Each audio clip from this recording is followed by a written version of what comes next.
ಮಹಾತೋಭಾರಕುಕ್ಕೆ ಶ್ರೀ ಸುಬ್ರಹ್ಮಣ್ಯ ದೇವರ ಚಂಪಾಷಷ್ಠಿ ಜಾತ್ರಾ ಮಹೋತ್ಸವದ ಪ್ರಧಾನ ದಿನವಾದ ಕಾರ್ತಿಕ ಶುದ್ಧ ಷಷ್ಠಿಯ ಡಿಸೆಂಬರ್ 7 ಶನಿವಾರ ಬೆಳಗ್ಗೆ ಚಂಪಾಷಷ್ಠಿ ಮಹಾರಥೋತ್ಸವ ನೆರೆದಿದ್ದ ಸಹಸ್ರಾರು ಭಕ್ತರ ಸಮ್ಮುಖದಲ್ಲಿ ಜರುಗಿತು. ಸುವರ್ಣ ವೃಷ್ಟಿಯಾಗಿ ಚಿಕ್ಕ ರಥೋತ್ಸವ ಜರುಗಿತು. ಬಳಿಕ ಚಂಪಾಷಷ್ಠಿ ಮಹಾರಥೋತ್ಸವ ಜರುಗಿತು. ಬಳಿಕ ಷಷ್ಠಿ ಕಟ್ಟೆಯಲ್ಲಿ ಮತ್ತು ಒಳಾಂಗಣದ ಕಟ್ಟೆಯಲ್ಲಿ ಅವಳಿ ದೇವರಿಗೆ ಪೂಜೆ ನೆರವೇರಿತು.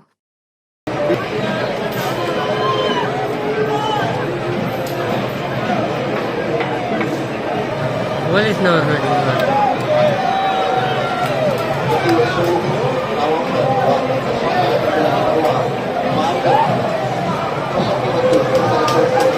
ಜನಕ್ಕೆ ಕರೆಯೋದು ವೇಸ್ಟ್ ಅಂತ ಆಫೀಸರ್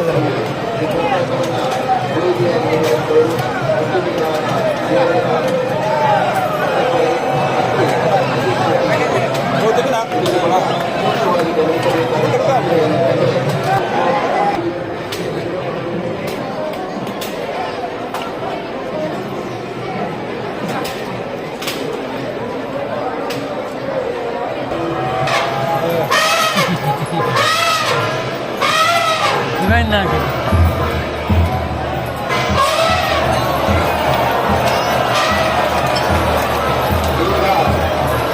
ಅತ್ಯಂತ ವಿಜೃಂಭಣೆಯ ಚಂಪಾಷಷ್ಠಿ ಮಹಾರಥೋತ್ಸವ ನಡೀತಾ ಇದೆ. ನಮ್ಮ ಅತ್ಯಂತ ದೊಡ್ಡ ರಥಗಳಲ್ಲಿ ಒಂದಾಗಿರುವಂಥ ಇವತ್ತು ನಮ್ಮ ರಥೋತ್ಸವ ನಡೀತಾ ಇದೆ.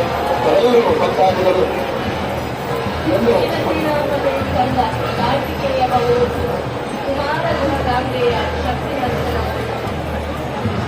ಒಂದು ನಮ್ಮ ರಥೋತ್ಸವದ ಸಂದರ್ಭದಲ್ಲಿ ನಾವು ಕೂಡ ಮಕ್ಕಳಿಗೆ ಅವಕಾಶವನ್ನು ಮಾಡಿಕೊಡುತ್ತೇವೆ. ಮತ್ತೊಂದು ವಿನಂತಿಯನ್ನು ಮಾಡಿಕೊಳ್ತಾ ಇದ್ದೇವೆ. ಮೊಬೈಲ್ನಲ್ಲಿ ವಿಡಿಯೋ ಮಾಡುವಂಥ ಭಕ್ತಾದಿ ಮನೆಯಿಂದ